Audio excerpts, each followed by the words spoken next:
தேய்பிறை அஷ்டமி அன்னைக்கு வந்து காலபைரவருக்கு நம்ம பூஜை பண்ணிட்டா நம்ம கடன்லாம் தீர்ந்துடுமா அப்படின்னு சொன்னீங்கன்னா கண்டிப்பா தேய்பிறை அஷ்டமி அன்னைக்கு நீங்க பூஜை பண்ணா கடன் பிரச்சனை எல்லாம் தீரும்னா தீராது. வழக்குகள்லாம் சரியாகும்னா கண்டிப்பா சரியாகாது. எல்லோருக்கும் வணக்கம். வருகிற மார்ச் 22 சனிக்கிழமை கார்த்தால தேய்பிறை அஷ்டமி ஸ்டார்ட் ஆகுது. தேய்பிறை அஷ்டமினாலே எல்லாரும் மனசுக்குமே வருது காலபைரவர். காலபைரவருக்கு அன்னைக்கு வேண்டிய பூஜைகள் விரதம்லாம் இருந்தால் நம்மளோட துன்பங்கள் நீங்கிடும்ங்கிறது நிறைய பேருக்கு தெரியும். அந்த மாதிரி என்னென்ன பூஜை செய்யணும், விரதம் இருக்கிற முறை என்னங்கிறத பற்றி பார்க்க போகிறது தான் இந்த பதிவு.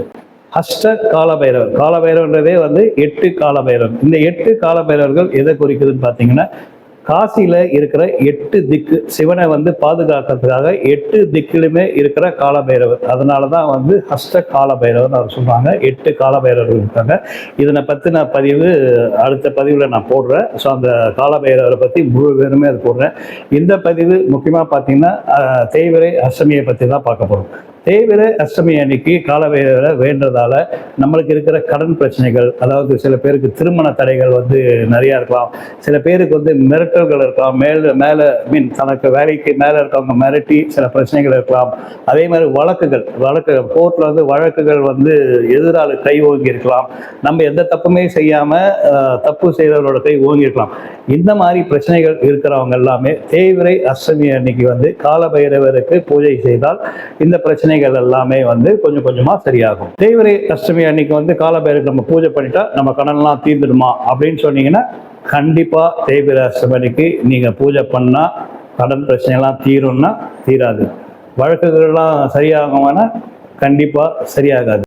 ஏன் அப்படி சொல்றேன்னா, நீங்க எல்லாருமே வந்து அன்னைக்கு பூஜை பண்ணிட்டோம் அப்புறம் வந்து நம்ம எதுவுமே அது காலபைரவர் பார்த்து பாருன்னா அது நடக்காது.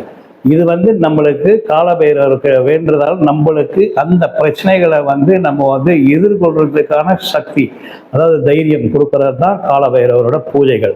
அவரை மறுபடியும் நம்ம அந்த பூஜைகள் செய்யறதால அதோட அந்த பாசிட்டிவ் வைப், அந்த எனர்ஜி நம்மளுக்கு வந்து அது பாசிட்டிவா மாறி அது எல்லாமே நன்மையை நோக்கி போறதுக்கான பூஜைகள் தான் இந்த காலபைரவர் தேய்பிறை அஷ்டமி பூஜை.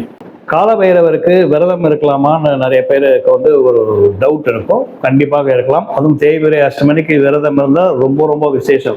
முக்கியமாக தேய்பிறை அஷ்டமி செவ்வாய்க்கிழமை வந்தால் ரொம்ப விசேஷம். அவருக்கு மிகவும் உகந்த நாள் செவ்வாய்க்கிழமை, ஞாயிற்றுக்கிழமை. தேய்பிறை அஷ்டமி அன்னைக்கு காலபைரவரை வந்து ராகு காலத்துல வந்து போய் வீட்டிலேயே கூட நீங்க வந்து பூஜை செய்யலாம். வந்து ஒரு அகல்ல வந்து நல்லெண்ணெய் ஊற்றி நல்லெண்ணெய் ஏற்றி வீட்டிலேயே வழிபடலாம்.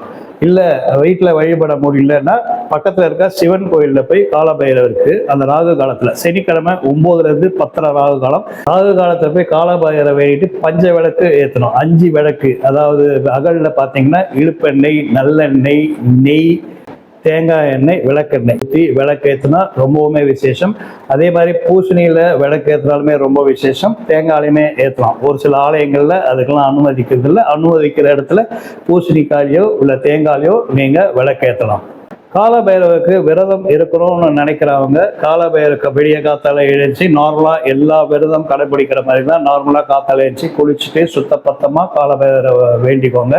முக்கியமாக ராகு காலத்தை விட காலபைரவருக்கு தேய்பிறை அஷ்டமி அன்னைக்கு ராகு காலத்தில் வேண்டது எவ்வளோ விசேஷமோ அதே மாதிரி காலபைரவருக்கு எப்பயுமே மாலை, அதாவது இரவு நேரங்களில் வந்து அவருக்கு வந்து பூஜைகள் செய்தால் அவருக்கு ரொம்ப விருப்பம். அதில் ஒன்றுமே வந்து அவருக்கு வந்து அந்த நீங்க இரவு நேரத்துல பண்ற பூஜைகள்ல மெய் செலுத்த போய் ஒண்ணுமே உங்களுக்கு வந்து விரைவில் உங்களுக்கு வந்து வரம் அளிக்க நேரிடும். காலபைரவரை எப்பயுமே பூஜை செய்யும் போதும் இல்லை நீங்கள் சாதாரணமே காலபைரவரை தரிசிக்க போறீங்க, ஞாயிற்றுக்கிழமையில போறீங்கன்னா ராகு காலத்தில் போங்க. செவ்வாய்க்கிழமை போய் பார்க்குறீங்கன்னா செவ்வாய்க்கிழமை ராகு காலம் நடை திறந்தா பாருங்க. இல்லாட்டி சாயங்கால வேலையில போய் காலபைரவரை கும்பிடுறது அவ்வளோ பெரிய விசேஷம். காலபைரவர் வந்து சனி பகவானோட குருன்னு தான் சொல்லுவாங்க. சனி திசை இருக்கிறாங்க. முக்கியமாக பார்த்தீங்கன்னா இப்போ நிறைய பேருக்கு சனி திசைகள் மாறுது.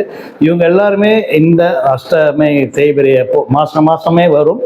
பௌர்ணமிக்கு அடுத்து வர அதுதான் தேய்பிறை அஷ்டமி. அந்த டைம்ல இந்த சனி திசை இருக்கிறவங்கலாம் போனாலுமே அவங்களுக்கு அந்த சனி திசையில வந்து நன்மைகள் ஏற்பட காலபைரவரோட பூஜைகள் வந்து ரொம்பவுமே உதவிகரமா இருக்கும்.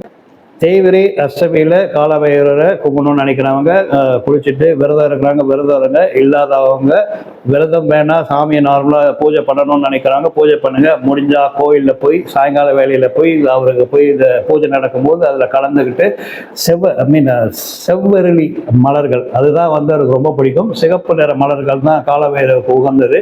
ஸோ செவ்வரளி மலர்களை கொடுத்து முடிஞ்சால் அந்த பஞ்ச விளக்குமே ஏற்றுங்க. ஏற்கனவே சொன்ன மாதிரி தான் இடுப்பெண்ணெய், நல்லெண்ணெய், தேங்காய் எண்ணெய், விளக்கெண்ணெய், எண்ணெய் இது 5துலையுமே வந்து விளக்கேற்றுங்க. முடிஞ்சால் பூசணி காயில் ஏற்ற முடியும்னா அது ஒன்று ஏற்றுங்க. ஏற்றிட்டு உங்கள் சாமியை கும்பிட்டுட்டு வாங்க. விரதம் இருக்கிறவங்க வீட்டிலேயே பூஜை பண்ணணும்னு நினைக்கிறவங்க வீட்டிலேயே முடிஞ்சால் இந்த 5 அகலையுமே ஏற்றலாம் வீட்டில். அப்படி இல்லைன்னா நல்லெண்ணெயில் ஒரே ஒரு விளக்கேற்றி சாமியை கும்பிடுங்க. நீங்கள் பட்டிருக்க கடன் ஆகட்டும் எல்லா பிரச்சனையுமே வந்து நீங்கள் வந்து எதிர்கொள்றதுக்கான தைரியம். அதே மாதிரி திரும்ப திரும்ப திரும்ப அவர்கிட்ட போய் வேண்டினே இருந்தீங்கன்னா திரும்ப திரும்ப அவரை வந்து நம்ம பூஜை செய்து கொண்டே இருந்தால் நம்மளோட பிரச்சனைகள் எல்லாம் படிப்படியாக நீங்கிவிடும். இதுல எல்லாருமே சந்தேகம் இல்லை. வருகிற தேய்பிறை அஷ்டமி அன்னைக்கு காலபைரவருக்கு பூஜை செய்து எல்லோருக்கும் நல்லதே நடக்கட்டும். நல்லதே நினைப்போம், நல்லதே நடக்கும். நன்றி, வணக்கம்.